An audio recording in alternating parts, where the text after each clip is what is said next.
सहना भवतु सहनौ भुनक्तु सह वीर्यं करवावहै तेजस्विनावधीतमस्तु मा विद्विषावहै। ओम शांति शांति शांति। हरि ओम। আমরা দেখছি ভগবদ গীতা ষষ্ঠ অধ্যায় কিভাবে ভগবান শ্রীকৃষ্ণ আমাদের বলে দিচ্ছেন যখন কেউ আধ্যাত্মিক জীবন শুরু করেন তাতে যদি তার পরম লক্ষ্য অর্থাৎ ভগবান লাভ সেটা নাও পেয়ে থাকেন আর এই অবস্থায় তার মৃত্যু হয়, পরে জন্মে কিন্তু যেখান থেকে সেই আধ্যাত্মিক জীবন যতটা তার আধ্যাত্মিক উন্নতি হয়েছে ওখান থেকেই সে আবার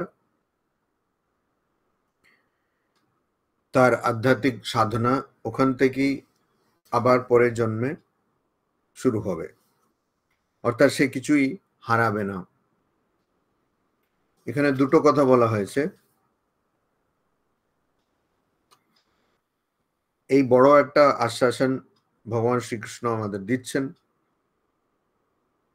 40 নম্বর শ্লোকে বললেন, পার্থ না এব ইহ না অমুত্রা, অর্থাৎ এই জগতে আবার বা এই জন্মে আবার এর পরে কোথাও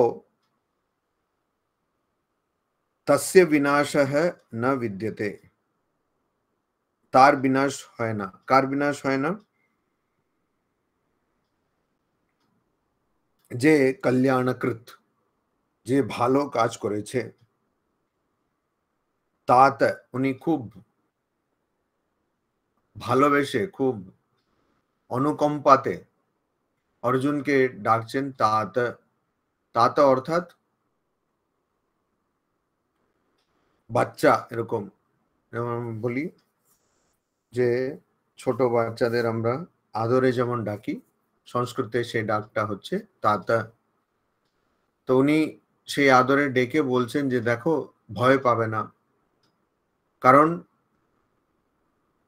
এই জগতে বা এই জন্মে বা এর পরে জন্মে তাদের কোনো ভয় নেই, তাদের কিছুই দুর্গতিম গচ্ছতি না গচ্ছতি, তাদের কোনো খারাপ হয় না। যারা কল্যাণকৃত, কল্যাণকৃত অর্থাৎ যারা ভালো কাজ করেন। এখানে ভালো কাজ বলতে আধ্যাত্মিক সাধন, আধ্যাত্মিক সাধনের চেয়ে ভালো কাজ কিছু হতে পারে না। কেন? তা জানতে গেলে আমাদের জানতে হবে যে খারাপ কাজটা কি। আমরা যখন বলি পাপ পাপ, সবচেয়ে বড় পাপটা কি? সবচেয়ে বড় পাপটা হচ্ছে আমি যে আত্মা,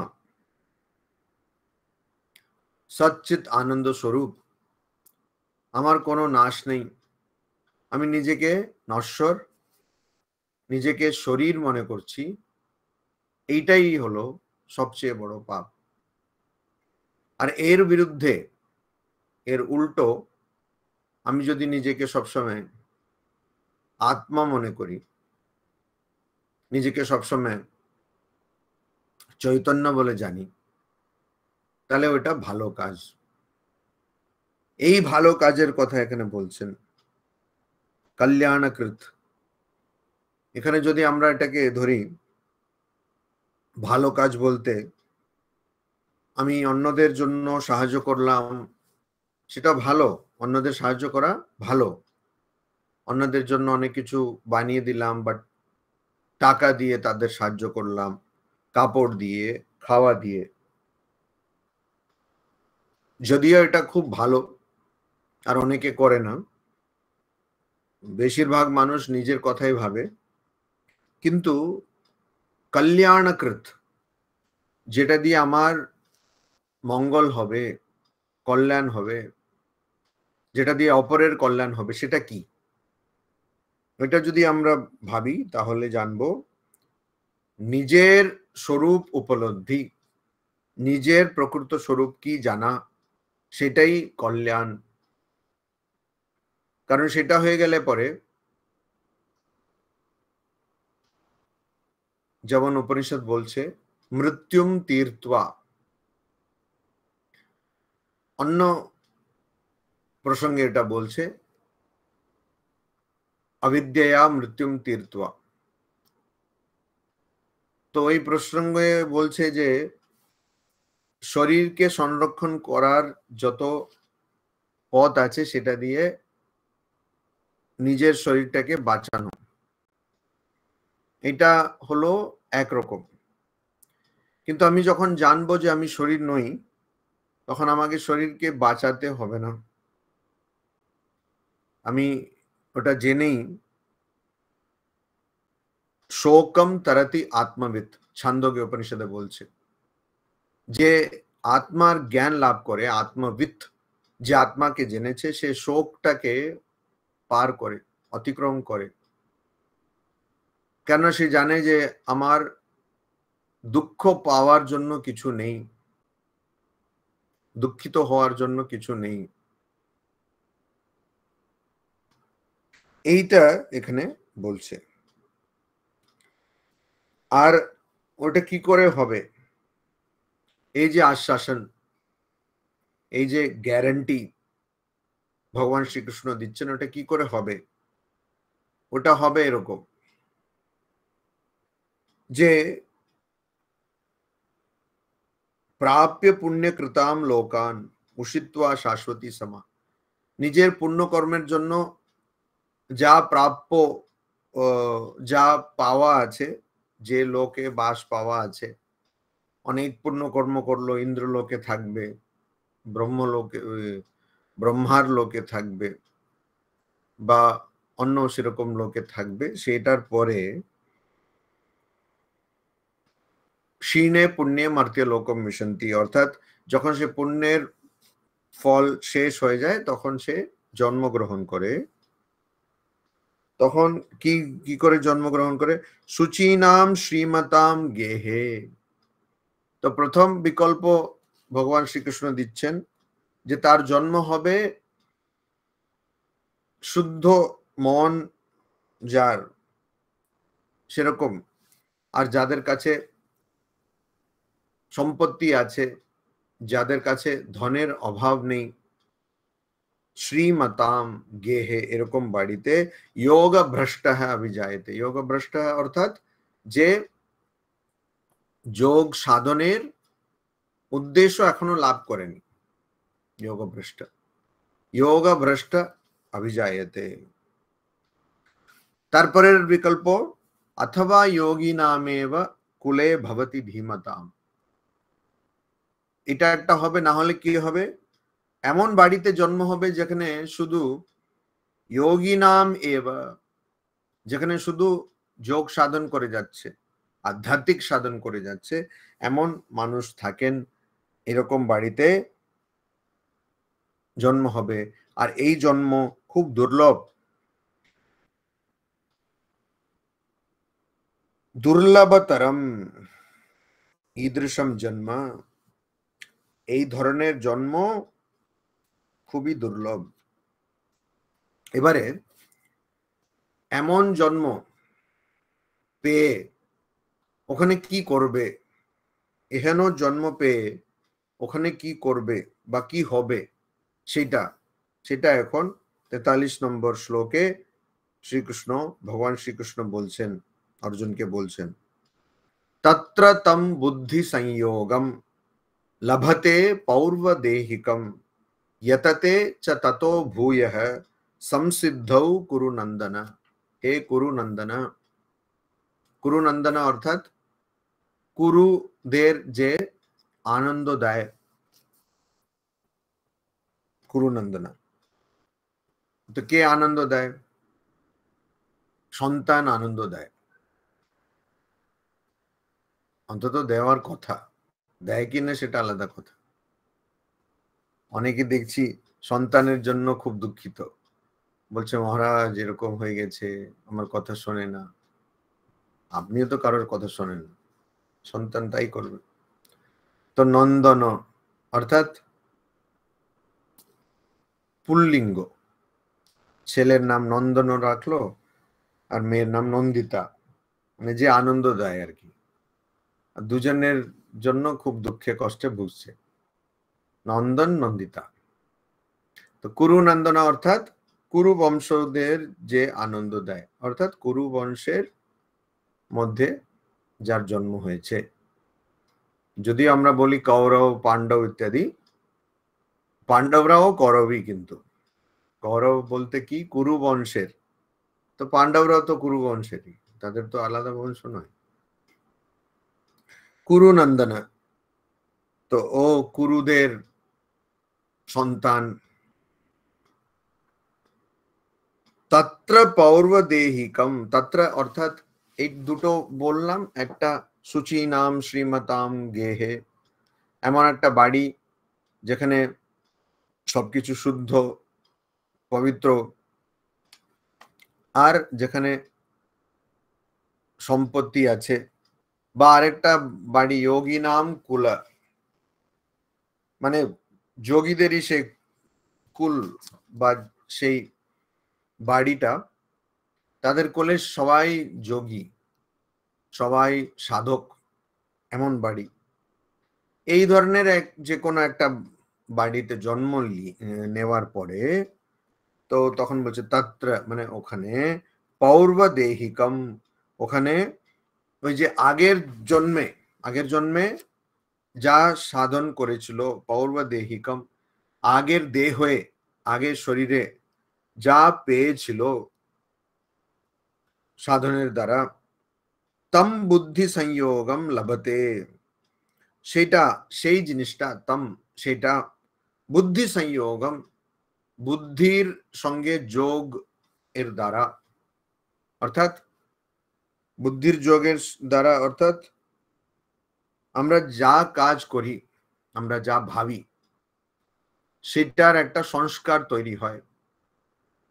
আপনাকে আম খেতে হবে না, আপনি শুধু ভাবুন আমি আম খাচ্ছি, আমি আম খাচ্ছি, এটা ভাবলেই কিন্তু আপনি আম খেলেন না ঠিকই, কিন্তু আপনার মনের মধ্যে আম খাবার সংস্কার তৈরি হয়।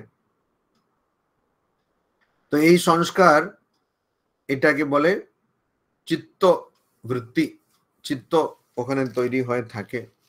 সেই চিত্ত একটা জন্ম থেকে আরেকটা জন্মে যায়।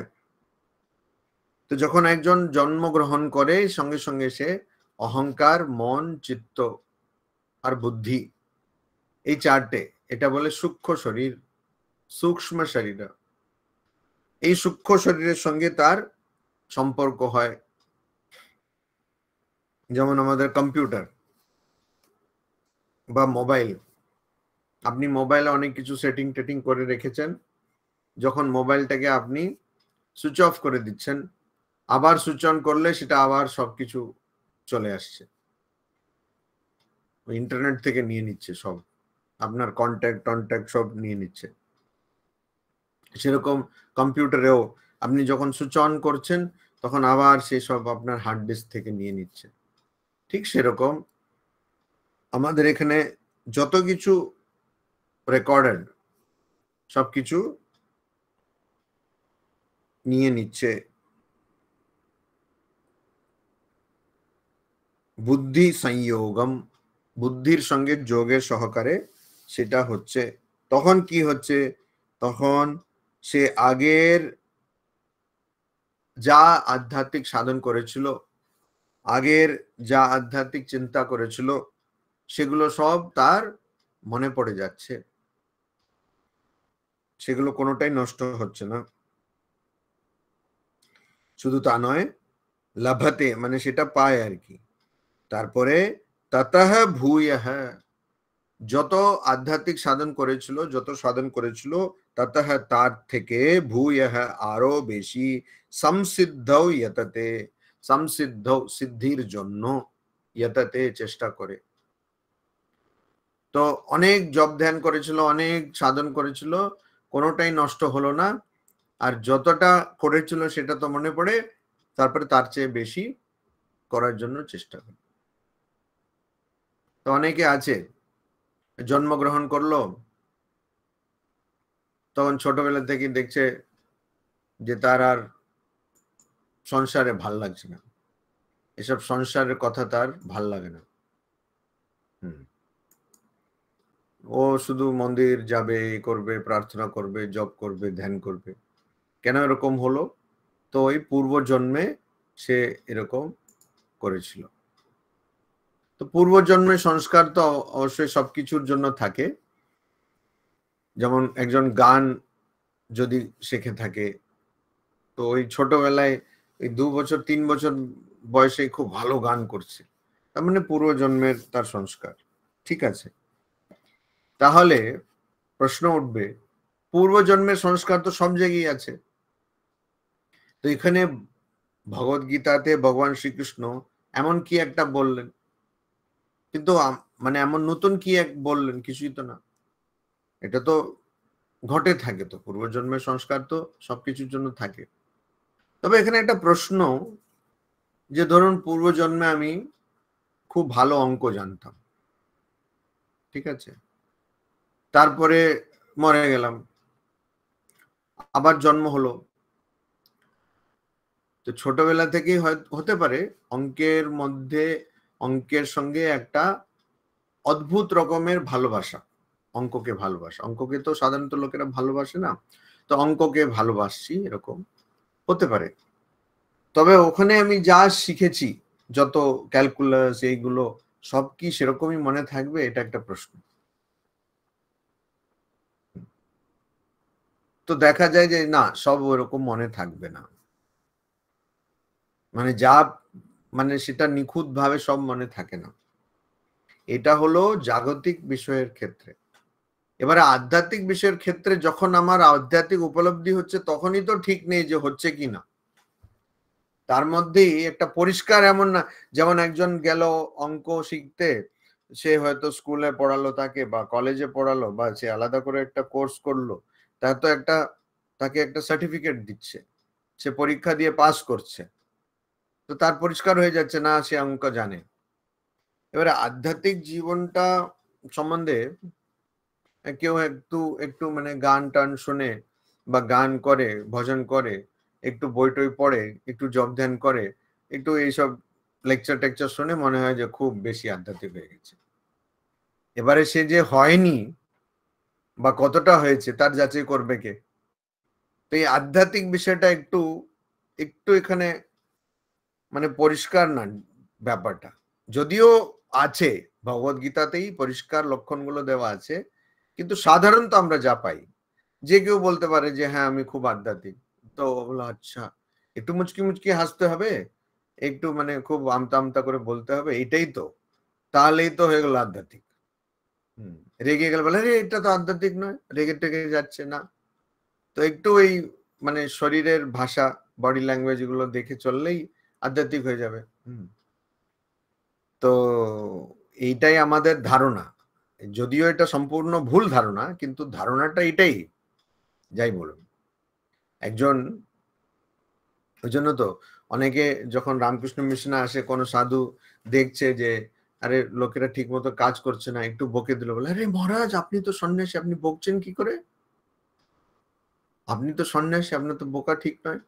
অর্থাৎ যারা সন্ন্যাসী নয়, বা যারা কোনোদিনই সন্ন্যাসের সম্বন্ধে ভাবেননি, সন্ন্যাস ধর্মের সম্বন্ধে কিছু জানে না, তারা আবার ক্লাস নিতে শুরু করে, সন্ন্যাসীকে কিরকম হতে হবে এগুলো ক্লাস নিয়ে নেয়। হ্যাঁ, যে মহারাজ আপনি তো রেগে যাচ্ছেন, আপনি তো সন্ন্যাসী নন, সন্ন্যাসী রাগে না, আচ্ছা ঠিক আছে। তো তো এরকম করে হয় কেন? একটা একটা ধারণা, চলতি ধারণা, যে সন্ন্যাসী মানে এরকম করে মুচকুচকে হাসবে, মাঝে মধ্যে এরকম হাতটাকে এরকম করে একটু আশীর্বাদ টাশীর্বাদ দেবে, খুব গলায় আচ্ছা বলো বাচ্চা, এরকম একটা ব্যাপার। তো এবারে এটা নিয়ে ভ্রান্ত ধারণা বেশি, আসল ব্যাপার চেয়ে ভুল ধারণা অনেক বেশি। ক্যালকুলাসে যেখানে সার্টিফিকেট পেয়ে যাচ্ছে, বলছে ঠিক আছে ক্যালকুলাস আমি জানি বললে তো হবে না, একজন প্রশ্ন দিয়ে দেবে, আচ্ছা এটা করো তো, তখন বোঝা যাবে কিছু জানে না, হয়ে গেল। এবারে আধ্যাত্মিক ব্যাপারে ওটাই হয়, কিন্তু যত সহজ ক্যালকুলেশে বোঝা যাবে, যাচাই করা যায়, আধ্যাত্মিক জীবনে অত সহজ না। ওই জন্য ঠাকুর বলছেন দিনে দেখবি রাতে দেখবি, সবসময় দেখতে হবে কি করছে আর সব পরিস্থিতিতে কিরকম তার আচরণ বোঝা যায়, কিন্তু তুলনামূলকভাবে অনেক কঠিন। এবারে কিন্তু ক্যালকুলাসটা কিন্তু ভুলে যাচ্ছে, তার ফর্মুলা তো মনে রাখছে না। একটা জন্ম থেকে আরেকটা জন্মে গেলে ছোট বাচ্চা এরকম না যে কথা বলতে শুরু করলে মা বলার জায়গায় বলছে dx by dy, এরকম তো হচ্ছে না, তার তো ওটা মনে থাকছে না।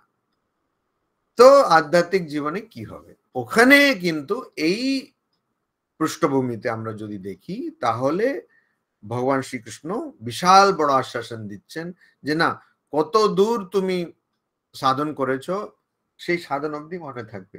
তার মানে এটা নয় যে গীতা মুখস্থ করেছিল, জন্মের পরে গীতা এরকম বলতে শুরু করে দিল, একদম অনর্গল শুরু করে দিল, তা নয়। ওকে হয়তো আবার মুখস্থ করতে হবে, কিন্তু আধ্যাত্মিক উন্নতি যতটা হয়েছে সেটা একদম নষ্ট হবে না।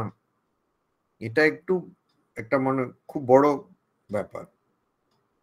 আর যেখানে সে ছেড়েছে, এটা এমন যেমন অনেকে যারা দাবা খেলেন তারা অনেক দিন ধরে দাবা খেলেন, মানে তো এরকম করে এটা রাখা থাকে, তারপরে গিয়ে ঘুমোলো, খেলো, স্নান করলো, আবার এসে একটা সত্যজিৎ রায়ের একটা বিখ্যাত ছবি আছে শতরঞ্জ কে খিলাড়ি, ওখানে বাড়িতে সব গন্ডগোল হয়ে যাচ্ছে কিন্তু পুরো বাড়িটাই নষ্ট হয়ে যাচ্ছে, কিন্তু এদের দাবা খেলাটা শেষ হচ্ছে না। তো ওই চলছে দিনের পর দিন দিনের পর দিন। সেরকম ওই দাবা খেলার মতন আমি এটা খেলে দিলাম, মানে খেললাম, তারপরে ওইগুলো রেখে দিলাম আমার, তারপরে আবার গেলাম, আবার জন্ম নিলাম, আবার নতুন জন্ম, যেখান থেকে ছেড়েছি ওখান থেকে আবার খেলা শুরু হচ্ছে। এটাই তো আরো ভালো কি করে, অর্থাৎ আমি ব্রহ্মজ্ঞানের জন্য, আধ্যাত্মিক উপলব্ধির জন্য, তো আধ্যাত্মিক উপলব্ধি পরম লক্ষ্য আত্মজ্ঞান, ব্রহ্মজ্ঞান, ভগবান লাভ। কিন্তু ওই পরম লক্ষ্য লাভ করতে গিয়ে অনেক অবস্থা দিয়ে যেতে হবে। তো যে অবস্থাগুলো আমি উপলব্ধি করেছি সেই অবস্থা তো থাকবেই, তার উপরে আরো উঁচু অবস্থা, তার আরো উন্নত অবস্থা, সেই উন্নত অবস্থাগুলোতে পৌঁছানোর জন্য আমি চেষ্টা করব, আমি তার জন্য সাধন করব। তো এই যে আশ্বাসন দিয়েছেন, আজকাল কোনো দোকানে গিয়ে কিছু কিনলেও আগে অনেক কয়েক দশক আগে বলতে গেলে গ্যারেন্টি পাওয়া যেত। গ্যারেন্টি কথাটা ছিল গ্যারেন্টি, তার মানে কিছু হয়ে গেলে আমরা সঙ্গে সঙ্গে ওটা আমরা পাল্টে দেব জিনিস, আর এটা হবে না সেটা আমি বলছি। এখন গ্যারেন্টি না, এখন ওয়ারেন্টি পাওয়া যায়। সেটাও আগেকার দিনে 10 বছর 15 বছর, এখনো কিছু কিছু জিনিসের জন্য ওরকম আছে, কিন্তু বেশিরভাগ জিনিসের জন্য 1 বছর। ওরা দেখছে যে আচ্ছা কত বছর এটা থাকবে, 2 বছর, ঠিক আছে 1 বছরের ওয়ারেন্টি দাও, তারপরে তো ভেঙেই যাবে, তো 1 বছর ওয়ারেন্টি। এইরকম জগতে আধ্যাত্মিক জীবনের জন্য পুরো গ্যারেন্টি দিচ্ছেন ভগবান শ্রীকৃষ্ণ, যে তুমি একদম ভয় পাবে না।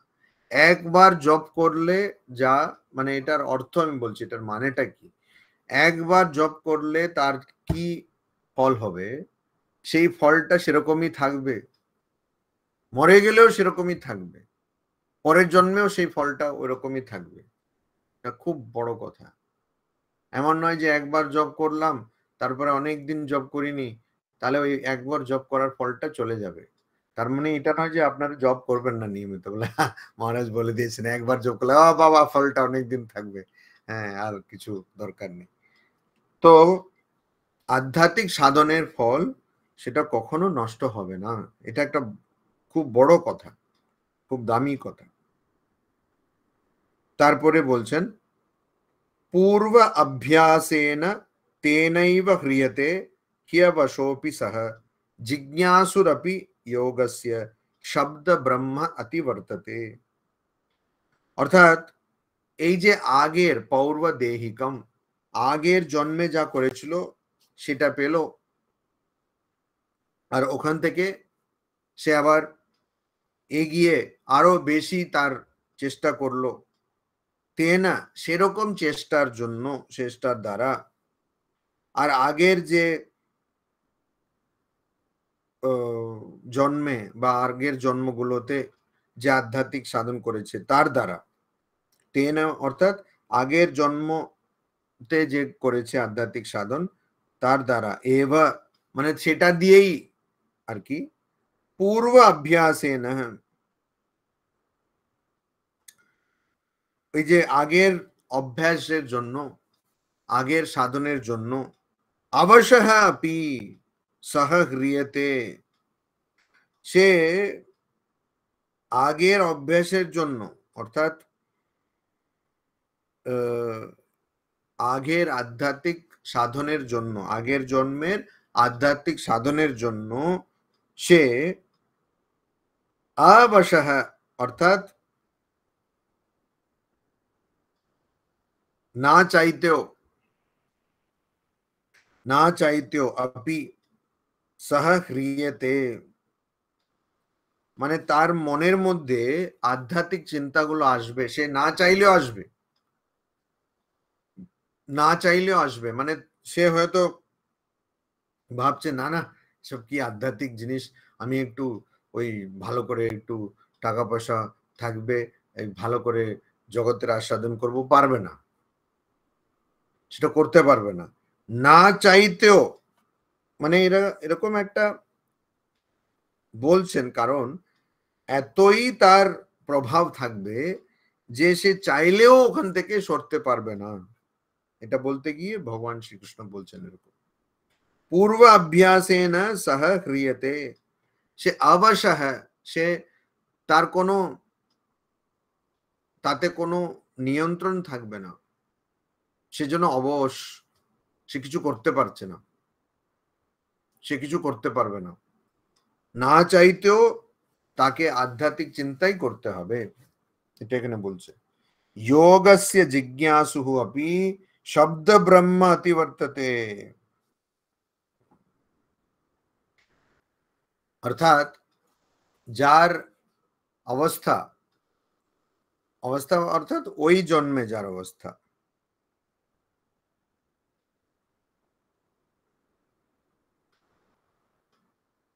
ওই জন্মে যা অবস্থা, মানে আগের জন্মে সে অনেক আধ্যাত্মিক সাধন করলো, তারপরে সে পটল তুললো, তাই তো, পটলই তো তোলে, বেগুন তুললে হবে না, পটল তুলতে হবে, পটল তুললো, মরে গেল, পরের জন্মে তার জন্ম হলো, ঠিক আছে, তো এই জন্মে সে হয়তো বেশি সাধন টাধন করেনি। ঠাকুরের গল্প আছে না, ঠাকুর বলছেন জঙ্গলে একজন গাছের উপরে বসেছিলেন, তারপরে একজনকে দেখছেন নিচে, সে সব সব সাধনের জন্য সব সাজগোজ করছে, সব করে বসেছিল, তখন একটা বাঘ এসে তাকে খেয়ে চলে গেল, তারপরে এ টপাং করে উপর থেকে টপাং করে ওই মরার উপরে বসলো, আর একটু নমো করলো, তা এই নমোই তো করে, বলছে আচ্ছা বাবা নমো করে নাও, মহারাজকে নমো করলো, ঠিক আছে, তো নমো করলো, তো নমো করতেই কালী প্রকট হয়ে গেলেন, তো এ নিজেই একটু কনফিউজ হয়ে গেল, বলে এটা কি হলো, তো বললেন যে আচ্ছা ও তো সবকিছু সাজগোজ করলো, আর তারপরে ও তো মরে গেল, আর আমি তো কিছু করিনি, আমি তো এসে বসলাম, তুমি প্রকট হয়ে গেলে, বলে না বাবা তোমার আগের জন্মে তুমি করেছো। তো ওই আগের জন্মের জন্য যেটা করেছে সেটা ও পাবে, তো হয়তো এই জন্মে বেশি সাধন করেনি, মানে আপাত দৃষ্টিতে দেখা যাচ্ছে যে বেশি সাধন টাধন কিছু করেনি, কিন্তু তার প্রচুর ফল সে পাচ্ছে। তো বললো আচ্ছা এই লোকটি তো ভালো, তো কিছুই সাধন করেনি, কিছুই এ করেনি, তাও এ খুব এরকম, আর আমি তো রোজ চেষ্টা করছি কিন্তু হচ্ছে না, ওর আগের জন্মের ফল সে এখন পাচ্ছে। তো তো এখানে অবশ্যই আপি এর মানেটা কি, মানে না চাইতেও কেন, আচ্ছা আগের জন্মে যখন আধ্যাত্মিক সাধন করেছে তো কেন চাইবে না? সে তো চাইবে, তো সে তো চাইবে, তো কেন এখানে এরকম বলছেন না চাইতেও? তার মানে হচ্ছে যে যদি এই জন্মে সে কিছু উল্টোপাল্টা কর্ম যদি তার দ্বারা হয়ে থাকে, মানে কিছু বাজে কর্ম, খারাপ কর্ম যদি হয়ে থাকে এই জন্মে, তাতেও কিন্তু এই যে আধ্যাত্মিক সাধন তার প্রভাবটা নষ্ট হবে না। এখানে আবার সেই আধ্যাত্মিক সাধনের স্বরূপ অন্য কর্ম থেকে কিরকম ভিন্ন সেটা এখানে আমরা দেখছি। অন্য কর্ম, ভালো কর্ম করলে ঠিক আছে, খারাপ কর্ম করলে সেটার খারাপ ফল, ভালো কর্ম করলে তার ভালো ফল। অর্থাৎ এই ভালো খারাপ দুটো একে অপরে ক্যান্সেলও করে দেবে, কিন্তু আধ্যাত্মিক সাধনে সেরকম না। আধ্যাত্মিক সাধন করার পর সে আধ্যাত্মিকতার প্রভাব থাকবেই, বাজে কর্ম খারাপ কর্ম করলেও সেটা থাকবে। এখানে আধ্যাত্মিক কর্মের প্রভাব একটু অন্যরকম।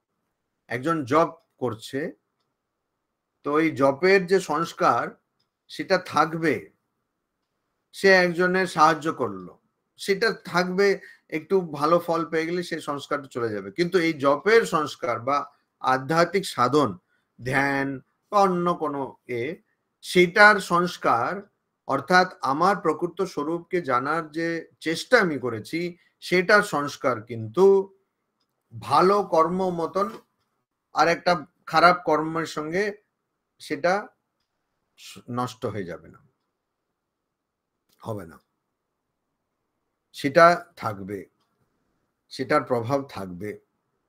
এটা একটা খুব বড় কথা। এই জন্য এই আধ্যাত্মিক সাধন অন্য কর্মের মতন না, কিন্তু তার চেষ্টা করলে তার প্রভাব থাকবে, যে আমি প্রকৃত স্বরূপ আমার এই শরীর নয়, এই এই ভাবটাই, বোধটা থাকবে, এটা থাকবে। তো ওই জন্য বলছে জিজ্ঞাসুহু আপি, যোগস্য জিজ্ঞাসুহু আপি, অর্থাৎ যোগ সাধনের যে শুধু জিজ্ঞাসু। আমরা দেখি তো একজন ওই কম বয়সী বা এরকম যাচ্ছে, তো বলছে আচ্ছা, অনেক ভক্তরা বলে, কিন্তু এরকম বলে মহারাজ আপনি কবে জয়েন করেছেন? আচ্ছা আচ্ছা, এই আমি ওই 70-এর দশক থেকে আসছি। ওই তো ওই মহারাজ, অমুক মহারাজ, সে এখন ট্রাস্টি, ওনাকে আমি সাদা কাপড়ে দেখেছি। এরকম এমন বলে যেন ডাইপার পাল্টেছে। যাই হোক, সাদা কাপড়ে দেখেছি। তাতে ঠিক আছে, উনি সাদা কাপড়ে ছিলেন, এখন উনার সন্ন্যাস হয়ে গেছে, উনি, আপনার কি হলো? হ্যাঁ, আপনি তো এখনো এটাই দেখছেন, সাদা আর গেরুয়া। তো এরকম বলে।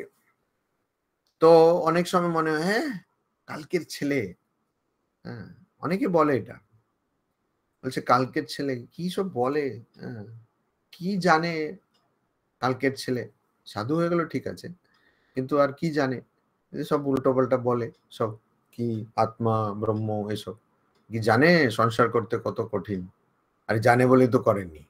আরে কি বিপদ, আবার জানে বলেই তো করেনি, সংসার করতে কি কঠিন। এটা আমি একটা বাঘকে নিয়ে এলাম, বাড়িতে পোষলাম, বললাম জানো বাঘ পোষা কত কঠিন, কে বললো আপনাকে বাঘ পুষতে? এটা তো উল্টো পাল্টা কথা। বলে সাপের এতে গর্তে গিয়ে হাত দিয়ে বলছে তুমি জানো কত কঠিন সাপের গর্তে হাত দেওয়া, যদি সবল মেরে দেয়, তোমাকে বললো কে হাত দিতে? তো খাল কেটে কুমির আনা, তারপর বলা কত কঠিন কত কঠিন, আরে কে বললো তোমাকে খাল কাটতে? তো ওইটাই, তো অনেকে বলে থাকে, তো কেন ওদের মনে হচ্ছে যে এই তো কম বয়স আর এইরকম বলছে যে এটা ওটা হচ্ছে, ওটা দরকার নেই যে ওকে সাধু হতে হবে। অনেক সময় আমরা দেখি যে যে আপাত দৃষ্টিতে সংসারে আছে সেও কিন্তু খুব উন্নত অবস্থায় আছে, আর একজন শুধু 30 বছর ধরে মালা টানছেন, টেনে যাচ্ছেন, তো কিছু হচ্ছে না। কিন্তু এখানে দুটো জিনিস, একটা আশ্বাসন ভগবান শ্রীকৃষ্ণের, যে তুমি যেটা ভাবছো মালা টানছো বা তুমি অন্যভাবে ভাবছো, আধ্যাত্মিক সাধন যেটা করছো ওটা কখনোই বৃথা যাবে না, তার প্রভাব সবসময় থাকবে, প্রথম কথা। দ্বিতীয় কথা, যাকে তুমি দেখছো সে হয়তো কিছু করছে না সেরকম, তার বয়স কম, সে নিশ্চয়ই আগের জন্মে করেছে, সেখান থেকে সে এগুচ্ছে।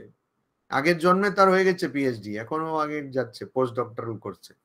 তুমি আগের জন্মে শুধু কেজির মধ্যেই তো মরে গেলে, তো এখন তোমাকে আবার ফার্স্ট স্ট্যান্ডার্ড থেকে শুরু করতে হচ্ছে। এইটাই, এটা বুঝতে হবে। বয়সের সঙ্গে আধ্যাত্মিক জীবনের কোনো সম্পর্ক নেই, কোনো সম্পর্ক নেই, মানে একেবারে কোনো সম্পর্ক নেই, এটাও আমাদের বুঝতে হবে। তো অনেক বুড়ো হয়েও একদম বোকা হয়ে থাকা যাবে, আর খুব ছোট বয়সেও জ্ঞান লাভ হতে পারে। তো ওই জন্য এখানে বলছে যোগস্য জিজ্ঞাসু হপি, অর্থাৎ আপাত দৃষ্টিতে মনে হচ্ছে যে ও শুধু যোগের সম্বন্ধে জিজ্ঞাসু, অর্থাৎ জানতে এসছে, ওই যে মঠে এসছে, আচ্ছা এখানে কি হয়, এটা তো আমরা সবসময় দেখি যে একজন এসছে বলছে আচ্ছা এখানে কি হয়, কি হয়, এরকম পুজো হয়, এইসব সেবা কার্য হয়, ও আচ্ছা তাই। আর দুদিন এলো, তারপরে দেখছো ওর মধ্যে অনেক বেশি আধ্যাত্মিক উন্নতি, কি করে হলো? তো ও তো জিজ্ঞাসু, শুধু ও খোঁজ খবর নিতে এসেছিল, আসলে সে আগের জন্ম থেকে অনেক এগিয়ে আছে। তো আবাসা, হ্যাঁ, সে না চাইতেও এরকম এগিয়ে যায়, এটাই একটা খুব বড় কথা, এটা বড় কথা। তো এটা আগের জন্মের প্রভাব। তারপরে ৪৫ নম্বর শ্লোকে বলছেন, প্রয়ত্নাদ্যতমানস্তু যোগী সংশুদ্ধ কিলবিষঃ अनेक जन्म संसिद्ध ततो याति पराम गतिम। तू प्रयत्नात्, तू प्रयत्नात् অর্থাৎ কিন্তু, প্রয়ত্নাৎ চেষ্টা দ্বারা, যতমানঃ চেষ্টা যে করে যাচ্ছে, যোগী অর্থাৎ এগিয়ে যাচ্ছে যে যোগী, যোগী অর্থাৎ আধ্যাত্মিক সাধক, সংশুদ্ধ কিলবিষঃ যে কিলবিষ থেকে মুক্ত, বা যার মধ্যে কোনো কলঙ্ক নেই, কলঙ্ক যার পরিষ্কার হয়ে গেছে। কলঙ্ক কি? যেমন আগে বললাম, আমি এই যে শরীর, এটা ভাবা কলঙ্ক। আপনি ভেবে দেখুন, আপনি জানেন যে আপনি শরীর নন, আপনি শরীর নন, এটা আপনি জানেন, তারপরে আপনি দেখুন কি আনন্দ জীবন। মাথা ব্যথা হলে আপনার, আপনি তো জানেন আপনি শরীর নন। আমি বলছি শুধু এমনি মুখের কথা নয়, যখন আপনি সত্যি জানেন যে আপনি শরীর নন, মাথা ব্যথা করবে, হাঁটু ব্যথা করবে, কিন্তু আপনি একদম আনন্দে থাকবেন। শরীর নই জানলে কিন্তু শরীরটা চিরন্তন থাকবে তা নয়, শরীরটা নশ্বর। আমি যখন জানি আমি শরীর নই, শরীর থেকে যে কষ্টটা পাবো সেটার জন্য আমি দুঃখিত হব না, বা শরীর থেকে যে আনন্দও পাবো তার জন্য আমি খুব লাফালাফিও করব না, এটা। তো আমাদের সব কষ্ট আর লাফালাফি সবকিছুই শরীরের জন্য, তো শরীরের জন্য। যখন আমি জানবো যে আমি শরীর নই, তাহলে তো সবসময় আনন্দে থাকবো। এটা কি সম্ভব? অবশ্যই সম্ভব। তো এখানে বলছে যে একজন, কিন্তু কিন্তু ওই চেষ্টার দ্বারা, যে চেষ্টা করছে এরকম সাধক, আর যে তার জীবনে, তার মনের মধ্যে যা সব কলঙ্ক, অর্থাৎ যত সব অসিদ্ধ রয়েছে, অশুদ্ধ মানে কর্ম, ইচ্ছা, কর্মফল, এগুলো, সে অনেক জন্ম সংসিদ্ধ, অনেক জন্ম জন্মান্তরে, তার অনেক জন্ম দ্বারা সিদ্ধি পেয়ে, ততঃ পরাম গতিম याति, ততঃ তখন, পরাম একদম পরম, গতিম গতি, याति পায়,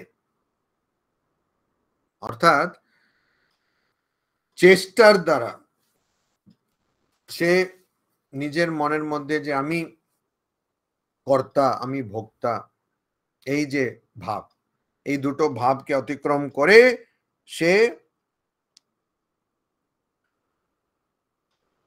ক্রমে ক্রমে ক্রমশঃ সে ধীরে ধীরে আস্তে আস্তে সে অনেক জন্ম দিয়ে অনেক জন্মর মধ্যে দিয়ে সে কি পায়? পরম গতি পায়। পরম গতি অর্থাৎ ভগবান লাভ, ব্রহ্মজ্ঞান, আত্মজ্ঞান সব। তো এই জন্য এখানে ভয় পাওয়ার কিছু নেই। যখন আধ্যাত্মিক জীবন শুরু করবেন, মানে আধ্যাত্মিক জীবন, আধ্যাত্মিক সাধন শুরু করবেন, তখন থেকে আপনার সবকিছু, কোনো সাধনই নষ্ট হচ্ছে না, ভয় পাওয়ার দরকার নেই।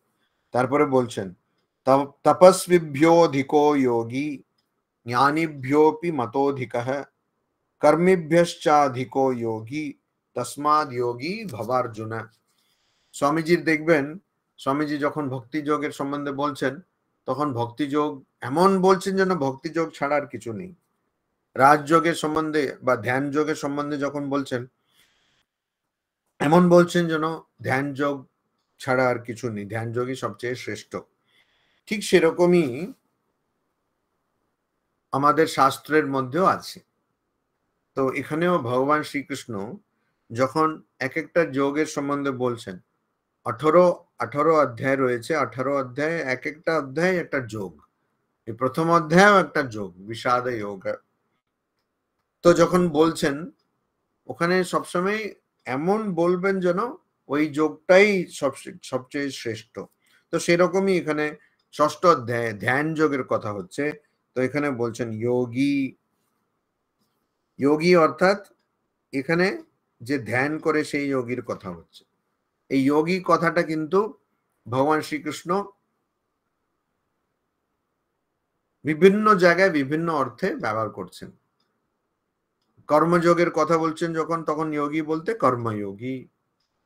জ্ঞান যোগের কথা বলছেন যখন, তখন যোগী বলতে জ্ঞান যোগী। এখানে কিন্তু ধ্যান যোগী অর্থাৎ যে ধ্যান করে। তো বলছে যোগী তপস্বিভ্যঃ অধিকঃ। যে যোগী অর্থাৎ যে ধ্যান করছে সে কিন্তু যারা তপস্বী, তপস্বী মানে যারা কৃচ্ছ সাধনা করে, মানে তপস করে, ওই শরীরটাকে কষ্ট দিয়ে এরকম যারা তপস্যা করেন, সেই ওটা ঠাকুর বলছেন এই যুগে সেই করাটা খুব কঠিন। কেননা কলিযুগে অন্নগত প্রাণ, সে হয়তো 60 দিন বা 3 মাস বা অনেক মাস না খেয়ে থাকছে। আমরা তো একদিন, অনেকে একবেলা না খেয়ে থাকতে পারে না, মুশকিলের বেলা। চা খাইনি সকাল থেকে, কিরকম মনটা খারাপ হয়ে যাচ্ছে, চা খাইনি, তো একটা চা হলে ভালো এরকম। তো অন্নগত প্রাণ, এই জন্য এই তপস্যা করা কলিযুগে কঠিন। তো ওই রকম যারা তপস্যা করেন, কঠোর তপস্যা করেন, তার থেকে কিন্তু যোগী উন্নত, বা তার থেকে যোগী উচ্চ অবস্থা। জ্ঞানীভ্যঃ আপি অধিকঃ, তার থেকেও উঁচু, জ্ঞানীদের থেকেও উঁচু। জ্ঞানী অর্থাৎ যাদের বিদ্যা আছে, যারা অনেক কিছু জানেন, পড়াশোনা আছে, তাদের চেয়েও উঁচু। তারপর কর্মীভ্যঃ চ যোগী অধিকঃ, যারা বেদের মধ্যে যে কর্মের কথা বলা আছে সেই কর্মগুলো যারা করে থাকেন তাদের থেকেও যোগী উঁচু। আচ্ছা, এখানে এই যোগী কথার মানে কিন্তু শুধু ধ্যান যোগী নাও হতে পারে, সব যোগ, মানে যেখানে একজন মানুষ নিজের স্বরূপ উপলব্ধির জন্য সাধন করছে, আধ্যাত্মিক সাধন করছে, তাকে বলা হচ্ছে এখানে সেই যোগী, সেই যোগী। তো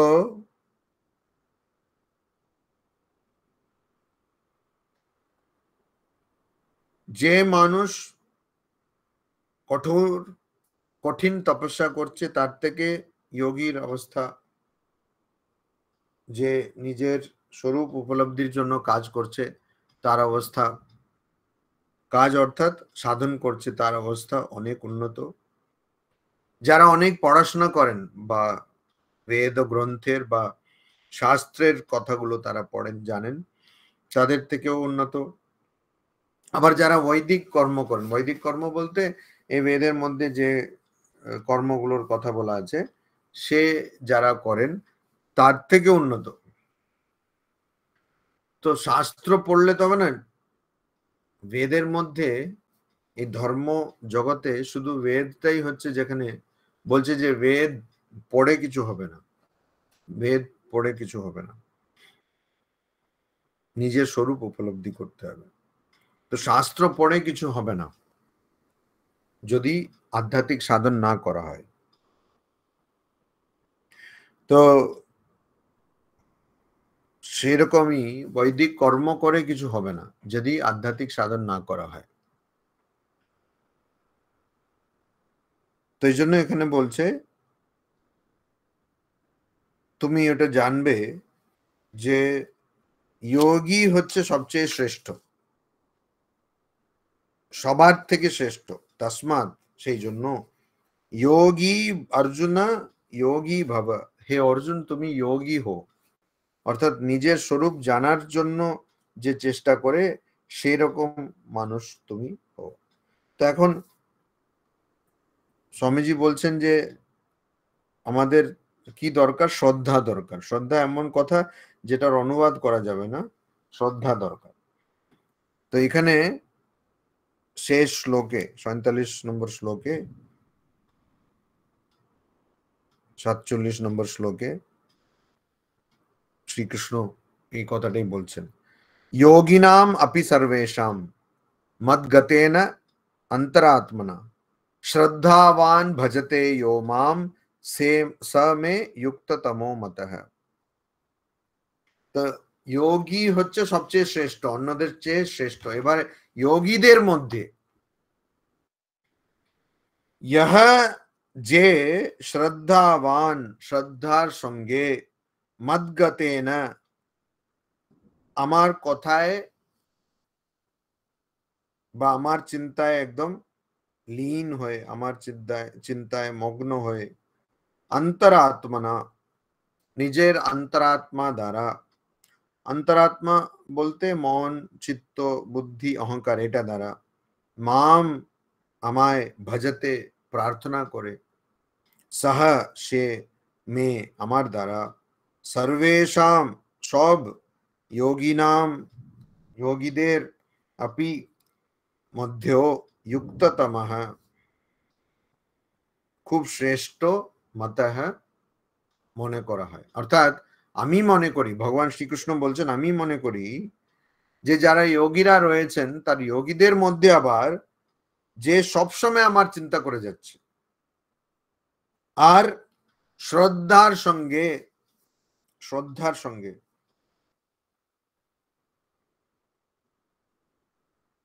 সে আমার ধ্যান করছে বা আমার প্রার্থনা করছে, উপাসনা করছে, সে আমি মনে করি যে সব যোগীদের মধ্যে শ্রেষ্ঠ। তো শ্রদ্ধা, শ্রদ্ধা মানে যে শাস্ত্রের মধ্যে গুরুজন যা বলছেন, শাস্ত্রের মধ্যে যা বলা আছে, আর নিজের প্রতি বিশ্বাস, এটা যার আছে সেই শ্রদ্ধা। এই বিশ্বাসটাকেই বলছে শ্রদ্ধা। তো যে বিশ্বাসের সঙ্গে সবসময় আমার কথা ভেবে যাচ্ছে। অনেকে প্রশ্ন করে, আচ্ছা মহারাজ একদিনে কত জপ করতে হয়? এখান থেকে দিল্লি যেতে কত কিলোমিটার লাগে, এরকম প্রশ্ন। ওরকম হয় না, কত জপ করতে হয়, করো যত করো। তো মহারাজরাও বলেন যে যখন প্রশ্ন এরকম তাহলে তো বোঝাই গেল, বললেন না আপনি দিনে 50,000 করুন। কেননা সে তো এটাই ভাবছে যে আমি বেশি কোয়ান্টিটি করলে কোয়ালিটিটাও ভালো হবে, তো এটা করুন। এবারে ওকে যদি এটা বলা হয়, আপনারাও শুনছেন, তো সে দিনে হয়তো একটাই জব করলো, বললো বাহ, মহারাজ বলছেন কোয়ালিটি ইম্পর্টেন্ট নট কোয়ান্টিটি, আর সারাদিন শুধু সংসার চিন্তা করে, তো সেটা তো হবে না। ওই জন্য শ্রদ্ধা, শ্রদ্ধা বলতে সবসময় আমার চিন্তা, উদ্দেশ্যটা কি এটা দেখতে হবে। যে এই প্রশ্নটা যেখানে আসে তার মানে উদ্দেশ্যটা গন্ডগোল। এখন মাকে জিজ্ঞেস করছে তুমি 1 লক্ষ জব করলেন কি করে? সব অঙ্ক করে সবাই ক্যালকুলাস লাগিয়ে দেখেছে, সব ব্যর্থ। ওখানে ভুল এর জন্যই ব্যর্থ হয়ে যাচ্ছে, কারণ ভাবছে যে এটা একটা কাজ আমাকে করতে হবে, এই জন্য ব্যর্থ হয়ে যাচ্ছে। আরে যে মা নিজের সন্তানের সম্বন্ধে সবসময় ভাবছে, তো একজন প্রেমিকা সে প্রেমীর সম্বন্ধে সব সময় ভাবছে, আর কাউকে দেখলে মনে হচ্ছে যে আমার প্রেমিক, আর কেউ কথা বলছে ওর শুধু নিজের প্রেমীর গলায় শুনতে পাচ্ছে। তো এটা তো হয়, তো কেন? সে সবসময় প্রেমীর সম্বন্ধে ভাবছে, মা সবসময় সন্তানের সম্বন্ধে ভাবছে। ঠিক সেরকম ভালোবেসে সবসময় ভগবান সম্বন্ধে ভাবলেই তো হলো। এটা খুব সহজ। কিন্তু না করে কি করে আমি লিখে রাখলাম যে 1 লক্ষ জব করতে হবে, কিরকম করব? সে কখনো পারবো না, কখনোই পারবো। কিন্তু আমি যদি ভগবানকে ভালোবাসি, আর সব কিছু, ঠাকুর বলছেন ঈশ্বরে অনুরাগ বিষয়ে বিরাগ। আমি যদি সংসারকে ভালো না বেসে, আর বাইবেলের একটা কথা উদ্ধৃত করে স্বামীজি বলছেন, you cannot worship God and mammon, অর্থাৎ ভগবান আর শয়তানকে একসঙ্গে কখনো উপাসনা করা যাবে না। বিষয়ে আর ঈশ্বরের উপাসনা একসঙ্গে হবে না। যেরকম ভাবছে সে তো ভুল বলছে, ভুল ভাবছে। তো যখন আমি ভগবানকে ভালোবাসতে শুরু করব, তখন তো আর আমাকে এগুলো ভাবতে হবে, সবসময় আমি ভগবানের চিন্তায় মগ্ন থাকবো। ওইটাই বলছে যে যোগী তো আছে, কিন্তু যে সবসময় ভগবানের চিন্তায় লীন মগ্ন হয়ে আছে। একটা গান আছে না, শঙ্করী চরণে মন মগ্ন হয়ে রও রে, শুনেছেন গানটা? হ্যাঁ। তো আমাদের একজন মহারাজ ছিলেন, উনি শরীর রেখেছেন, আচার্য ছিলেন, পরে পলাশ শহরে অধ্যক্ষ ছিলেন, স্বামী জুষ্টানন্দজি মহারাজ। তো ওনার চেহারাটা খুব মোটা ছিল, তাও উনি খুব গান করতেন আর নাচতেন। এই গানটা ওনার খুব ভালো ছিল, উনি পছন্দ করতেন এই গানটা, ওনার প্রিয় গান ছিল। তো ওই মগ্ন হয়ে সবসময় ভগবানের চিন্তায় মগ্ন, ওইটা যদি হওয়া যায়, তাহলে এই যে যোগীদের মধ্যে যারা ভগবান লাভের জন্য চেষ্টা করছেন, তার মধ্যেও আমি তাকে খুব ভালোবাসি, বা সে আমার কাছে খুব প্রিয় বা শ্রেষ্ঠ, যে সবসময় আমার কথা ভাবছে। তো অন্যরা যারা চেষ্টা করছেন, তারা কি আধ্যাত্মিক সাধন করছেন, তো তারাও তো কথা ভাবছেন। এরকম যদি প্রশ্ন ওঠে, তাহলে হ্যাঁ, কথা ভাবছেন, কিন্তু সবসময় অন্তরাত্মা না, মানে অন্তরাত্মা দিয়ে সবসময় ভাবা। ওই এখানে ভালোবাসাই জানতে হবে, এখানে ভালোবাসারই কথা হচ্ছে। সবসময় আমি ভাবছি। যদি জ্ঞানী হয়, তা হ্যাঁ জ্ঞানীও সবসময় সেই চিন্তাতে লীন হয়ে রয়েছে, সেই চিন্তাতেই সে মগ্ন হয়ে রয়েছে। তো সেটা সবসময় ভগবানের চিন্তা করছে, শ্রদ্ধা সহকারে, বিশ্বাসের সহকারে। সে শ্রেষ্ঠ যোগী। ওম শান্তি শান্তি শান্তি। হরি ওম তৎসৎ। শ্রীরামকৃষ্ণার্পণমস্তু।